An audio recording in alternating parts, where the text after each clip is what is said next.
સુરેન્દ્રનગરના મોરસલ ગામની ભોગાવો નદીમાં દરોડા ગેરકાયદે ખનનને લઈને પ્રાંત અધિકારીની ટીમના દરોડા ભોગાવો નદીના પટમાંથી 10 લાખથી વધુનો મુદ્દામાલ કબજે કરવામાં આવ્યો છે।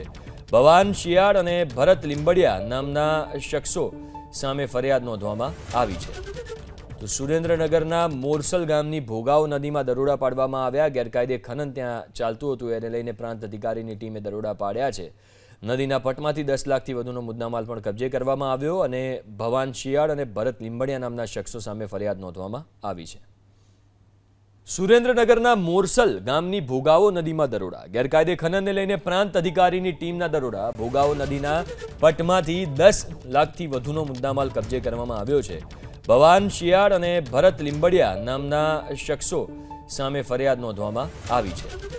તો સુરેન્દ્રનગરના મોરસલ ગામની ભોગાવો નદીમાં દરોડા પાડવામાં આવ્યા। ગેરકાયદે ખનન ત્યાં ચાલતું હતું એને લઈને પ્રાંત અધિકારીની ટીમે દરોડા પાડ્યા છે।